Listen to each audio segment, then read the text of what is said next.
right here. It's episode 259. We are going to be discussing a book that ties in with something that is relatively popular right now. I know I like it. Mark Radulich likes it. Oh, wait a second. He said it's fine, but we can all read between the lines when Mark Radulich says that. We all know what he means. What am I talking about, ladies and gentlemen? Well, I'm not going to tell you. Mark Radulich is. Mark, we're talking Blood Ties tonight, which is a Star Wars story about Boba Fett and Jango Fett. So why don't you let our listeners know why you decided to pick this book and why we're talking about it this week? We are reviewing The Mandalorian this week on the TV party tonight because of that. Now, there were no... Mandalorian was a wholly invented character for this particular show that was developed for Disney+. So there were no books to speak of when I researched this and tried to find something to talk about. So I dug a little bit deeper, and I found there was this book called Star Wars Blood Ties, A Tale of Jango and Boba Fett. And I was like, well, that tracks. They've got Mandalorian armor. The Mandalorian wears Mandalorian armor, such is the way of the Mandalorian. Mm-hmm. So figured this was a good book to synergize with that show. So this is Dark Horse Comics, and just like you said, Boba Fett, which I just learned this, by the way. Boba Fett, Jango Fett, I assume Jango Fett. Neither one of those were Mandalorians, as it were. They just have the armor, correct? Sure. Okay. All right. I don't know if you know. I've heard a couple podcasts bring that up here recently because the Mandalorian's all the rage. Star Wars is trash for children, and the guy that invented it is a pervert and a moron. So a pervert and a moron. And the company that now owns Lucasfilm is run by monkeys fucking a football.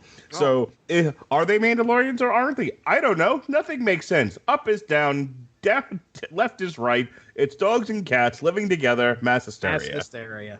Well, one thing's for certain. One of the hottest things coming out of that series is none other than Baby Yoda.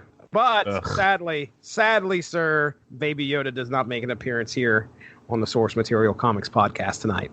No. But you'll have to wait till later this week for me to talk about why Baby Yoda is trash. Oh, wow. Mark. Hot take. I tell you what. Jeez. Wow. All the things you enjoy, I'm going to ruin them. How about that? Here he comes. He's got his hammer. Which one do you want destroyed first? All right, yeah, so Dark Horse Comics lays this story out in 2010. Written by Tom Taylor. Now, back in 2010, I don't think I was following much of Tom Taylor at that time. I would say one of the most well-known things that he has done was Injustice. I love the Injustice comic, and we actually talked about part of that series here in the Source Material podcast around the time of Ready Player One, because video games, right? That's right, yeah. And I really enjoyed the Injustice series from soup to nuts, from beginning to end.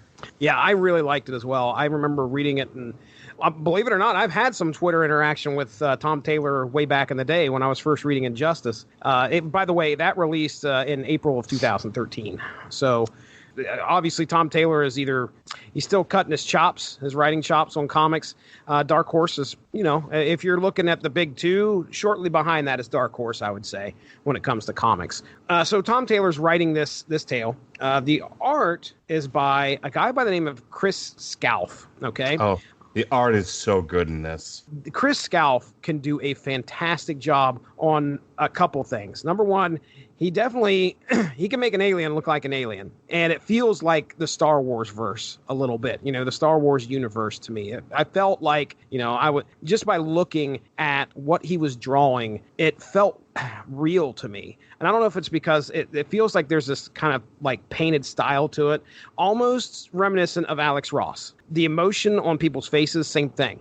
He does a great job of showing people reacting to things. It looks great, just like Alex Ross does. So anyway, you can find his blog out there pretty easily. It's I think it may even be on. Let's take a look and see if he's updated it here at all on Chris Scalf. Yeah, he did. Last thing he brought up. So it looks like he's into animation. I mean, he's got, most recently, December 20th, 2019, he posted a video on Vimeo of some animation. So I wanted to see more comics by him. He's done some other things for Dark Horse, especially with Star Wars.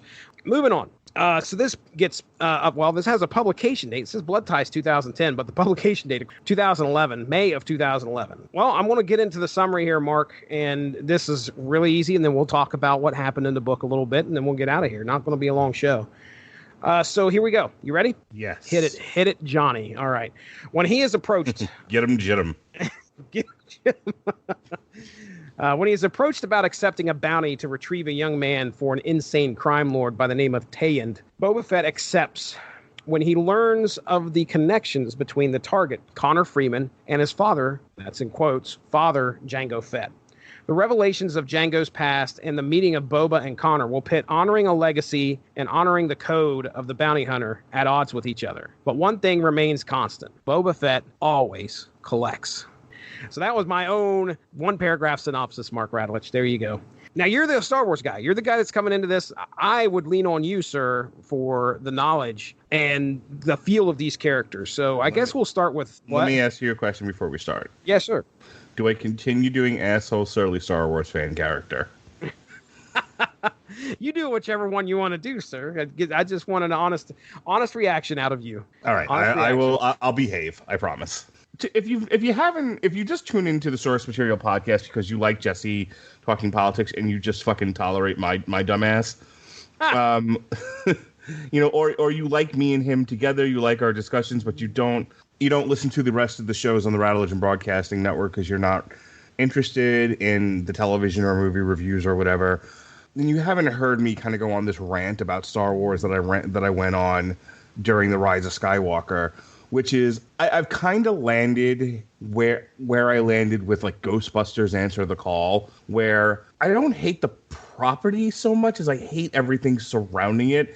And it's just put the worst taste in my mouth regarding the property itself. Like I'm finding it hard to enjoy Star Wars at large because of how Lucasfilm was handled by Disney and then the resulting products and then the fan reaction to it. I don't think Rian Johnson was treated fairly.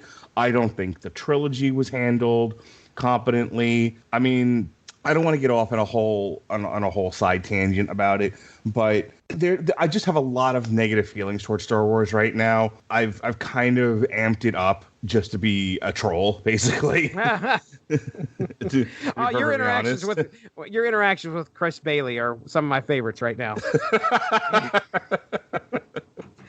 Poor hero. He comes into it. I mean, he's just giddy and happy that he got what he got. And you, sir, pull down your pants and you shat upon it. Piss all over it. I think it's great. I'm really enjoying it. It felt like Star Wars again. Good. You're a child and everything you like is garbage. How about that? Ouch. But here's the thing. If I'm being fair and I'm not being a troll and I'm actually taking this seriously, I really enjoyed this book. Like, by itself, without all the negative feelings, just kind of taking a deep breath and enjoying it for what it is. I thought this was a very well-told short story. Mm-hmm. I thought, and we can get into the nuts and bolts of it, but I really thought that just as a story, a standalone story about a bounty hunter who goes after a quarry and finds out that he's like his half brother, because that's a tough one.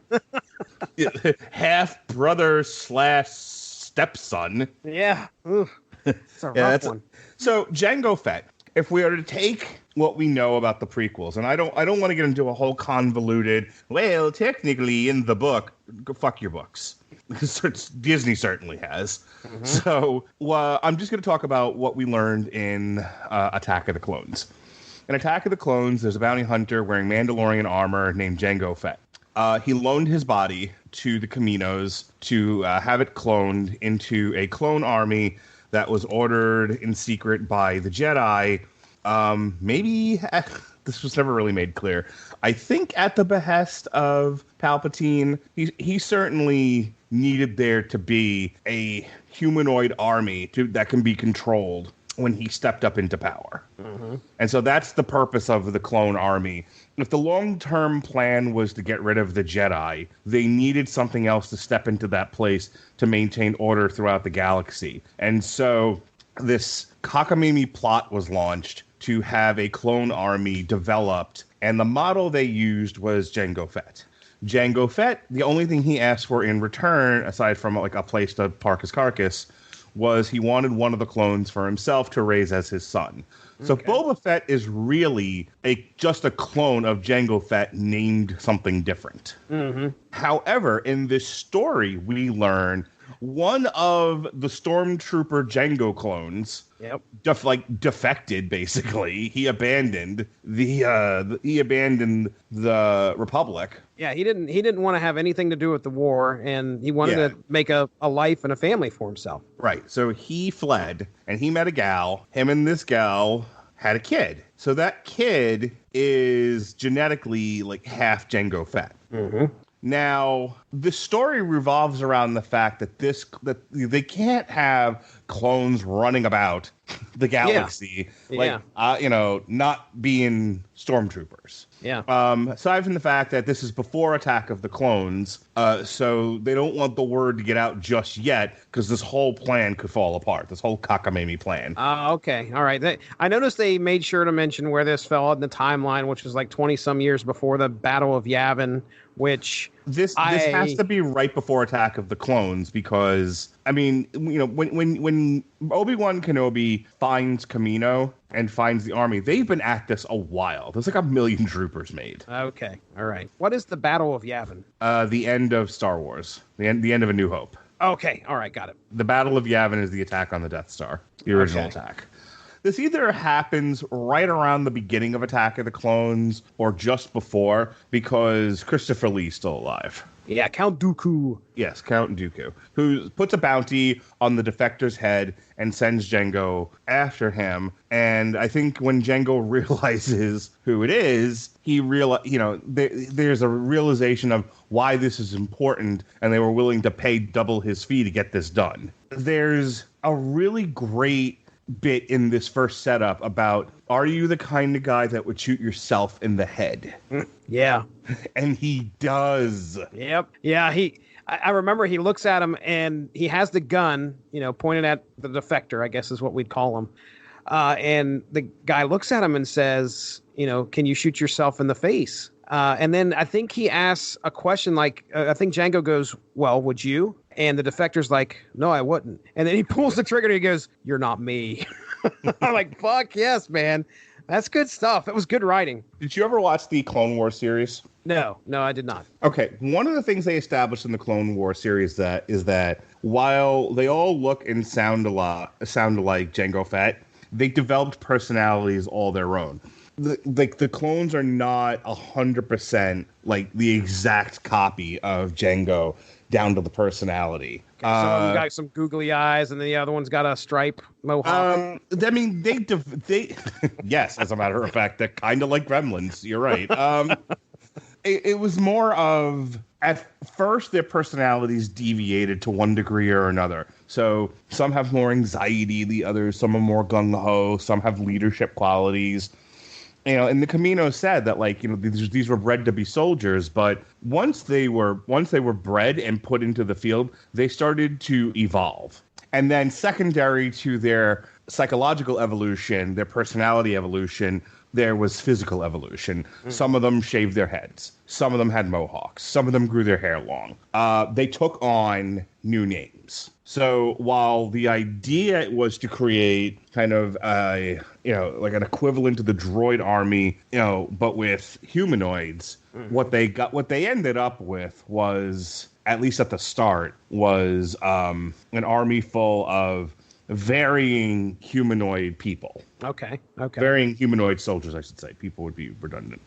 So that tracks that he would have developed a conscience that Jango didn't have. And psychologically, it does lend itself to the argument about nature versus nurture. Yeah. Jango becomes the way that he becomes by virtue of the way that he's grown up and he's aged and he's developed. And then you have these soldiers, which, are bred as adults and then immediately put into a combat situation, and they all start differing wildly, which I think is interesting. And so this one develops a conscience, and this one decides, I don't want to be a part of the war effort. I don't want to live this way. Like some do. There are people who are just naturally averse to the idea of being in combat. And then, as you said, Jango's like, well, this is easier than I thought it was going to be. You're not me. You're definitely not me. You may have my face, but you don't have my soul, my personality. Yeah, what's interesting at the beginning part of this book is it's neat to watch Jango, raising Boba. I don't know how much of that you get in the movies. I can't recall. Like, does Boba grow up to be as old as he is in here in the movies? No, the last time you see Boba Fett before The Empire Strikes Back is at the end of Attack of the Clones as he's watching his father get beheaded. Yes. Okay, because that's shown in the book. Well, anyway, Jango's, I want to say hard on the kid, but he's teaching him how to survive. And also, I totally have done that to Jonas. I've told Jonas, go into a cave with a jetpack and pull off the monster's tooth. Yes. Oh, wow. Yeah, so he sends Boba in there, actually leaves Boba in there after spraying him with the scent of this thing, whatever this thing eats, and then tells him this thing's essence. Yes, all over him. But he goes in there and he's basically thrown into the fire. So nature versus nurture again, you kind of see that almost is kind of like what this, it's not the central part of this book, but it is definitely a theme, because what we find out after he shoots and kills the defector, obviously he has a wife and a son, and the wife comes in shortly after that and looks Jango in the face and says, "Why do you have my husband's face?" She has no idea what's going on. Right. And her son, is there in her arms. So that's Connor Freeman, a young, he grows up without a father. But as we fast forward after the events where Jango gets his head cut off. And by the way, Jango made Boba take the shot first. And of course, he didn't know who was down there, because the big thing was this guy never removes his helmet. And when he finally does, that's the big reveal where Jango sees, it's his own face staring back at him. So Boba is obviously Boba Fett now. He's the bounty hunter that he's known as, they're known across the galaxy, and he always collects. So somebody comes up to him, this banker, and says, "Hey, here's another bounty." To him. That's his banker. He's going to put his money in the, put his money away. Yeah, that's his dude.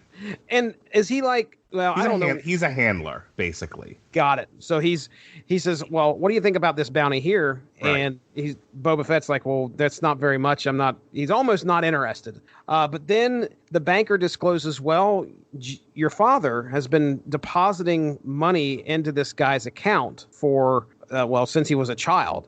And at that point, of course, Boba's like, "All right, well, I'll take the bounty and we'll figure out what's going on." And of course, we also realize that Connor is in debt to a insane, crazy crime lord who, at one point, he says, "Bring him in. I've accidentally killed my other toys." I remember he's just like, he's killed people that have owed him money just for the sheer joy. And then feeds them to his really, who doesn't like killing people, really? No, of course. But okay, before we get into that, Jango Fett, the story of Jango and all that, everything feel good to you? It didn't seem like it was a front on what we all know Jango Fett as being or anything like that. I love that Jango kind of, is a harsh, not harsh, but I love that, he's raising his son in quotes, in this pseudo-realistic, the world's not going to do you any favors. It's a harsh fucking place. You better be ready for it. Yep. He's setting him up to succeed. And considering the kind of world we live in now with lawnmower and helicopter parents, I love seeing that. Yeah. I don't know how. Yeah. I don't know if the intention by the writer is to be like, look what a shitty father Jango is. He sent him in there with a monster. But I'm like, no, yeah, go get it. Yeah. I told you, I can't tell, my kids are gonna, one thing the kids are gonna remember about me as an adult is that my favorite phrase in terms of raising them is figure it out. The sooner you can teach your kids to handle themselves on their own, the better they're going to be as they go through life. They're going to take on the responsibility to handle their own problems. And there's not a lot of that going on around now these days.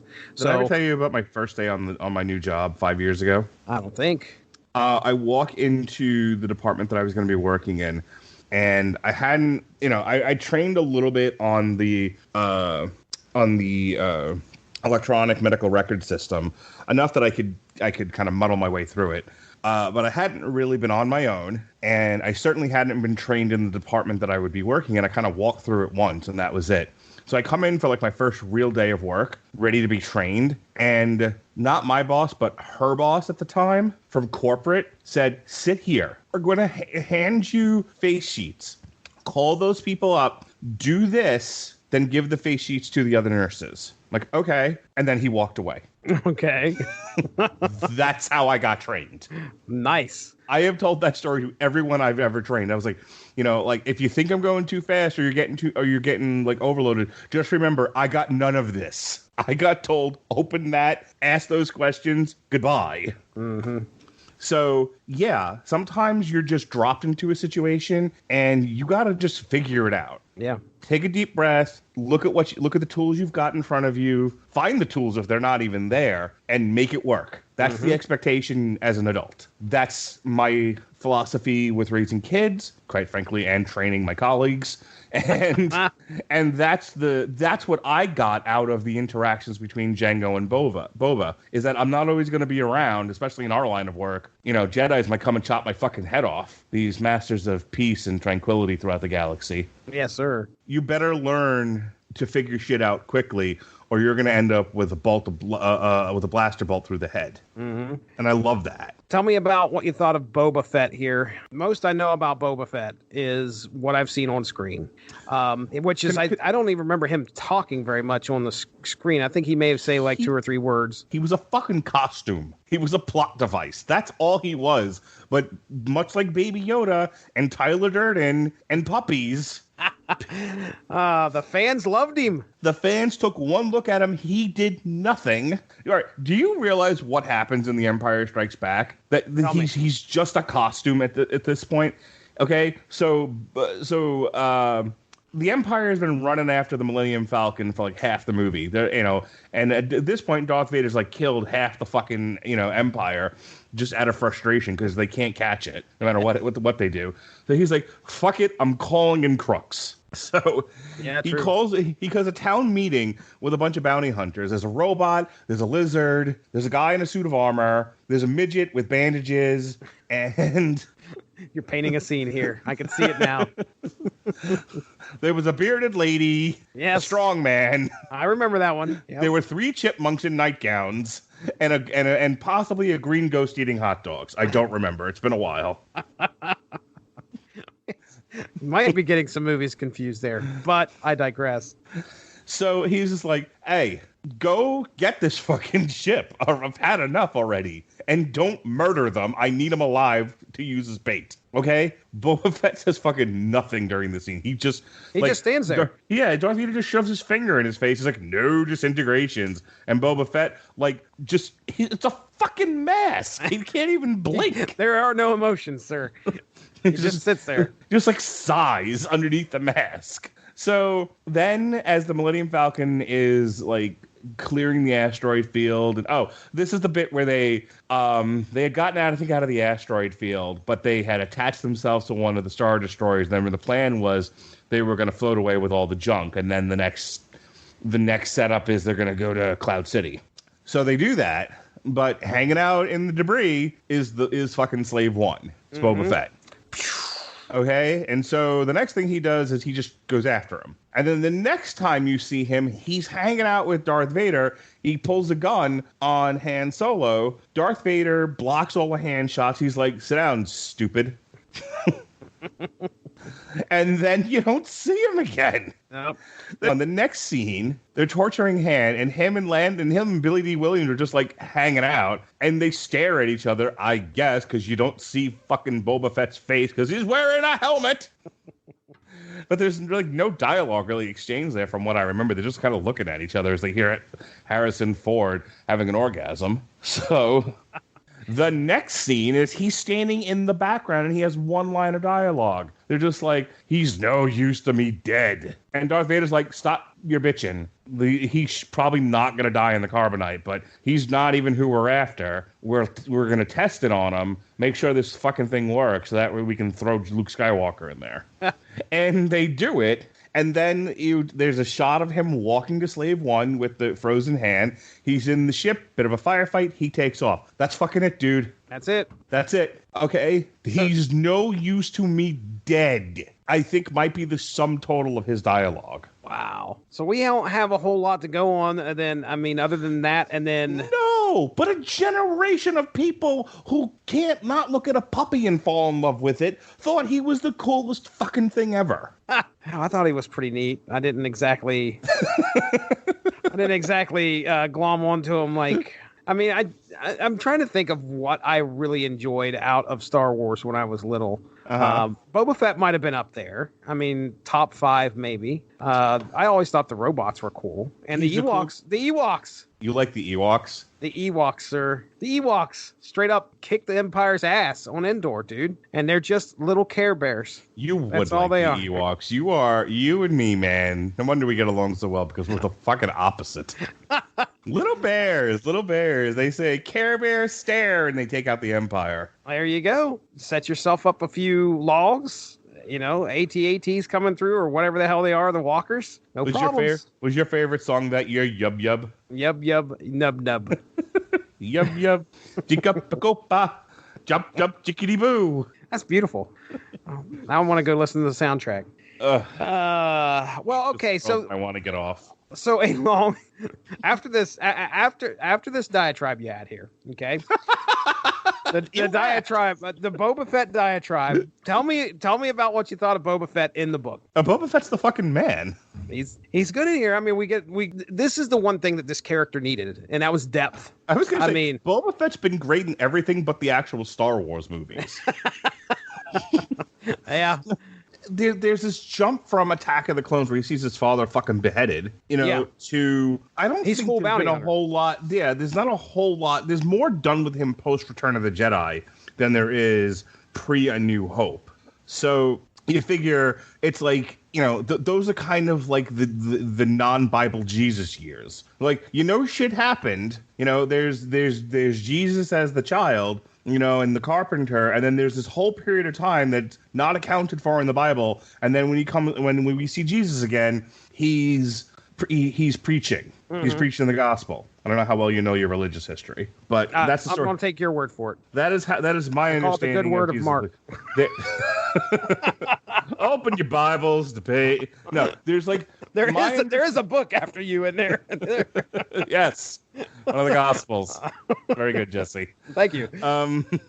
There is my understanding from what I have read of interpretations and the books written about how they put the Bible together, that there's like a chunk of time missing. I actually think like a comic or somebody who was given some sort of TED talk or lecture, it was probably a comedian, like talked about how, you find out that you're the son of God. Might have been Kevin Smith, as a matter of fact, who talked about this. You find out you're the son of God, and then that time period from there to when you kind of accept and are able to process and go forth is just missing. And that's the time where he's probably struggling and wrestling and freaking out about it. But that's not the part you want to show people. So Boba Fett is Jesus. No.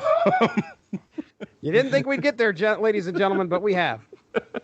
But the same thing here, in the sense that there's this just chunk of time from, you don't know what, like he's still a kid when this happens. And you don't know what happened to him after the battle of the droid factory on Gungafuck at the end of Attack of the Clones. Mm-hmm. I don't remember the name of the planet. Well, so I'm not your guy to rely on there.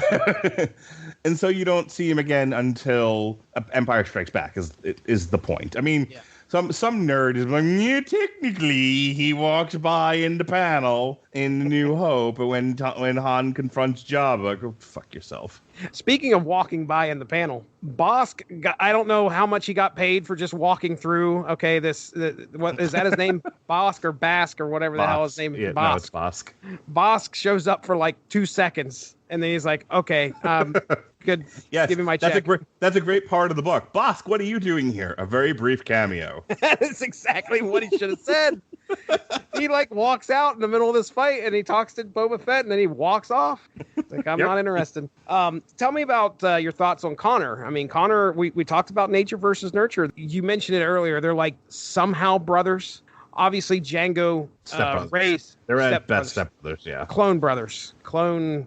So Connor, the nephew, of Boba Fett. Mm-hmm. I like him. I think first of all, when we meet him, he's like drunk and asleep at a bar, and like somebody goes to collect the bounty on him, and he just shoots over his shoulder. Right? Yeah, he doesn't even look. Just like, there's a no-look shot in the face. That's fucking great. Yep. There's a lot of humor in this guy's character. The League of Bounty Hunters, which slowly dwindles, is just fucking hilarious because he's the first one to point out. He's like, "You guys aren't very smart. You know what's going to happen when one of you decide? When are you going to learn that splitting it 10 ways is not going to work out best for you?" That's not even the best part. The best part for me is like, there's only one of you left. How could you still call yourself a league? This is totally my sense of humor. I gotta read more stuff by this guy because he's hilarious. Yes. The other time when they capture Connor and they're dropping him off and they're like, "Okay, come on, we're taking you into Tayand." He's like, "I'm not going anywhere," and he like legit makes it as hard as possible for them to pick him up and take it in there. He's like, "Why would I walk with you?" And then when finally one of them grabs him, he grabs that guy's blaster and blows his head off. But that guy, I like Connor's sense of humor. If I was going to say anything about Connor, he's not too skilled because he gets captured, but he shoots at one dude without even looking, and he's able to get himself out of scrapes. But I think he's a kid living in space on a trust, that was left for him by some ne'er-do-well, that turns out to be Jango Fett. He's grown up without a dad, which has its own issues. I don't want to take that any further than that, but I think anyone that's grown up without a male figure in the house knows, things can be different. Yes. Than in a two-parent household. So, and then he just has this trust. Like, he doesn't have to work. He just has money, and he's out there, just living a life. Mm-hmm. He kind of reminds me of like the Chris Evans character from Knives Out. You didn't see it. I have not seen it. No. Just a rich kid out in the world doing rich kid stuff. Okay. I guess the central theme of the whole book is trying to make your dad proud. Yep. And legacy. Legacy. Here we have Boba Fett. He's taking up the torch for his dad. His dad was a bounty hunter. He's following in his dad's footsteps, and he's very defined by like the anger that came out of watching his dad get his head chopped off. Yeah.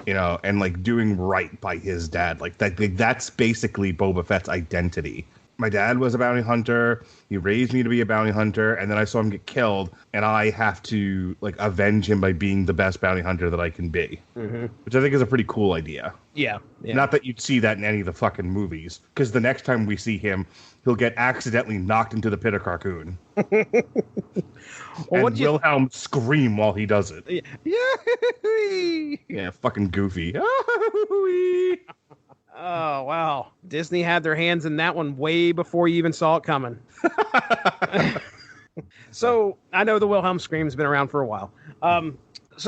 Clearly a central theme is, living up, trying to carry your father's torch and making your dad proud. But that leads to kind of like the payoff of this book where Boba Fett accepted this bounty. And if there's one thing about the bounty hunter code, you collect. Right. But when Boba Fett goes to turn in Connor Freeman, even though throughout the book they're kind of fighting, I'd almost say side by side, but that's not really the case. Boba Fett is just tolerating him. Well, I was going to say, he needs to bring him in alive in order to collect the bounty.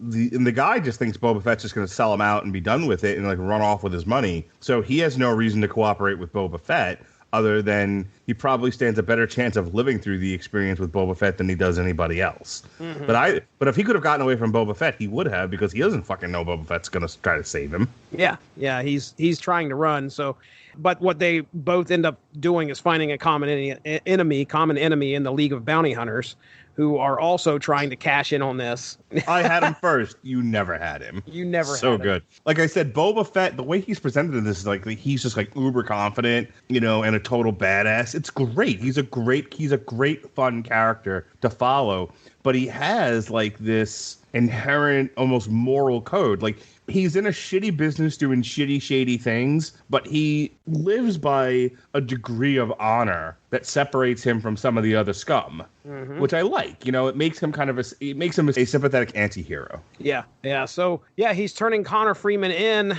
but he understands that his dad, obviously, Jango felt something for Connor. Otherwise, he wouldn't be depositing this money. And I think that's one of the big struggles that Boba Fett has to realize is that, okay, Connor is the bounty, but he also is, you know, he understands he doesn't want to turn his back on his dad's wishes or / legacy. I think when he realizes what his dad has done, it kind of signals to him that his dad thought that at least this was important enough to leave him a trust. He doesn't know why. He doesn't know what his dad was thinking. He just knows his dad did it, and he's trying to honor his dad's wishes and memories by following it through. Yeah. So he offers to pay off the debt, and the guy's like, "No, I'd rather just kill him." Yeah. And yeah, he's like, a hard place. Just give me a number. Throw a number out there. How much do I owe you? That guy's like, 1 million credits or something like that, or 100 million credits, something outlandish. And Boba Fett's like, I'll pay it. And everybody's like stunned. They can't believe that, you know, he would even try to pay this off. And then the guy's like, well, you know, hey, no, that's not what I just want to kill him. That's not going to happen. Right, and then, then when Connor pulls out the money, he's got 3 credits in his hand. He says, I'm putting out a bounty on Tayand right there in front of Tayand.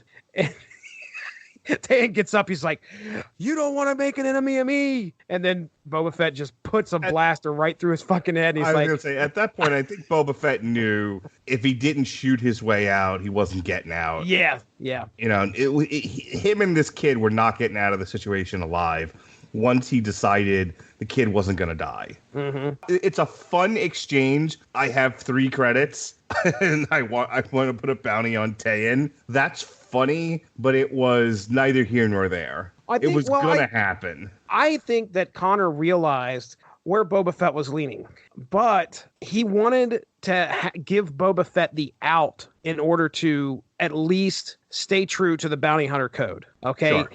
That's the only thing I can think of. Is like Connor's like, okay, we need to get the hell out of here.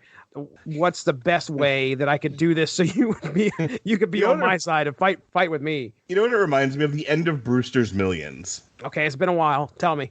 Okay, so if you'll remember what the plot of Brewster's Millions is, he has to spend like $1 million, but he can't tell anyone about it, and he can't have any assets by the end of the movie. But if he fucks up and he can't do it, then the $10 million or $100 million, whatever the total inheritance was, goes to the firm that I think was like managing the account. Okay. Right? Okay. Those are the 2 old guys that end up fucking homeless by the end of Trading Places. The 2 old guys who are plotting against Richard Pryor have an inside mole. And they say to the mole, hey, hang on to some of the money. Don't let him know you've got it. Spring it on him at the end when it's too late and he can't spend it. And so they do. And it fucks him. And it's like, we're down to the wire and he still has this money and he's about to lose everything. I think at that point, he just like punches the guy in the face. And the guy's like, I'm going to sue you for everything you've got. And he was like, how about we just settle out of court for $10 million, for like $1 million right now? And he's like, I wasn't born yesterday, dumbass. And so he turns to like the love interest in the movie, which is this other guy's fucking fiance, by the way. And he's like, I need an attorney. He's like, I'm a tax attorney. He's like, I don't care. Like, I'll give you this money as a retainer. He's like, you need a receipt. So, because none of it matters unless they capture it on paper. So they need receipts for everything to track it. So it's down, like, it's seconds left on the clock at the deadline. And so when she says that you need a receipt, it's like, here, I've got 3 credits for a bounty. Well, I think that'll bring our discussion about this to a close. I mean, really, we had a good time reading this book. It's probably, honestly, I like Dark Empire. I remember reading Dark Empire too, but I hardly remember what happens in it. And there's maybe a couple other Star Wars comics that I've read. This is top of my list, to be honest. Oh, this was great. This was one of the best things I think we've read. I mean, it's not deep or anything, but in terms of just a fun read, it's one of the best things we've done. And this is one of the most fun discussions I've had with you on something, you know, that doesn't really speak to the nature of man and bigger issues. It just tells a fun story. Yeah, it's a fun story. Though I did get to bring up Jesus and Brewster's Millions. Yes, my goodness, you've been waiting to put those 2 in a conversation at some point, and they belong to each other. They belong to each other. Yes, sir.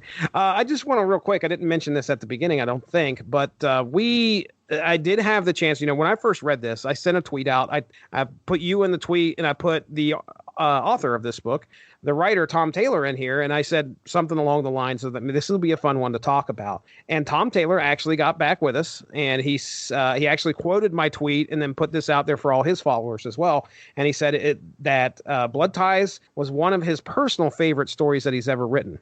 It's so good. Yeah, I think he did a fantastic job. I mean, I need to read more of his stuff because if his stuff is like this tenor, this funny, he might be my new favorite comic book writer.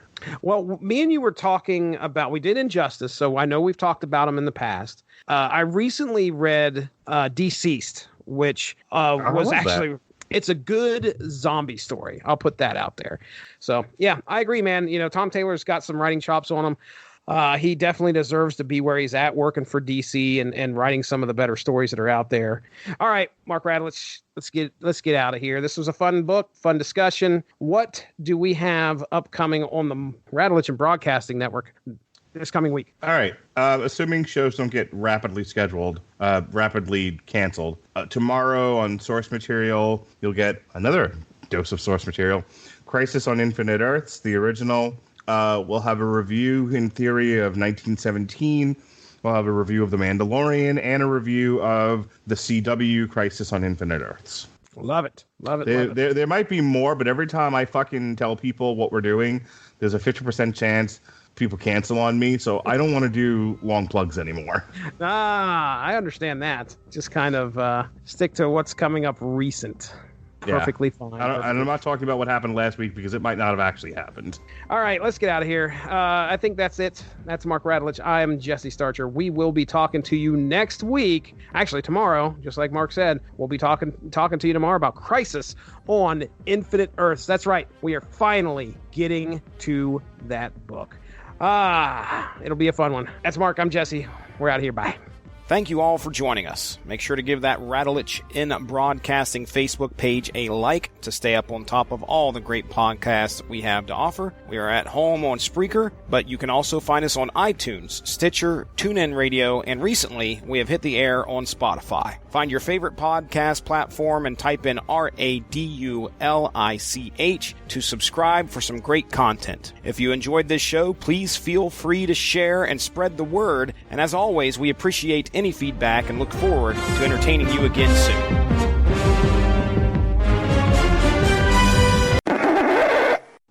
All right, you ready? I am ready to rock. Man, he tweets a shit ton. And celebrities should not be on Twitter. I guess I can't disagree. Star Wars. Give me those Star Wars. Mary. Well, maybe I did put it on that one. Oh, son of a bitch. No, you dumbass. Hot. I like a girl with glasses. Biggins. You know what I'm talking about? Biggins. Big frames. Big frames. You son of a bitch. You motherfucker. Now you don't have to deal with me making dick jokes. Hey. All right, you ready? Hit it, Daddy-O. All right. Speaking of dick jokes, Mark Radulich is here. It's a hell of a beginning. Start again. Ladies and gentlemen, welcome to the Source Material Comics Podcast. We are coming at you. Start again. You can do better. Cut victory. All right. Mark Radulich is here. Ladies and gentlemen, welcome to the Source Material Comics Podcast. This is our contribution to something. Ladies and gentlemen, welcome to the Source Material Comics Podcast. We're coming back at you with episode 269, I believe. I don't think that's right. I don't think that's right. Anyway, this is how you end up with multiple versions of the same number. Yeah, you're right. You're exactly right. You want to try it again? Ladies and gentlemen, welcome to the Source Material Comics Podcast. I'm sitting here. Stanley Kubrick has made me take 100 takes to get this intro right. And I'm about to go Shelley Duvall on everything here. No one else is on this podcast, just me and you. Let your dick out if you need to. I will. promise. No, well, my dick's always up. That's not the problem here. He didn't. Boba Flex was a Boba Flex. Boba Flex. Is start a war, baby. Han Solo ends up On Shlomo, the he ends Jewish up- Carillion. Han Schlemiel, Schlemazel, Office Pepper, and whatever. Wait a second here. He can't be going against the bounty hunter code. That's not Boba Fett's way. You know what Boba Fett's way is? Getting poked in his rocket pack and falling into the pit of Carcoon while doing the Wilhelm scream. That's Yeah. Star Wars fans are gonna fucking hate me after this show. You ever see Chris Jericho lately? When he's not flapping his fat face, he's actually trying to wrestle, he turns into fucking Grimace. Do I sound like a bitter Star Wars fan or what? Yes.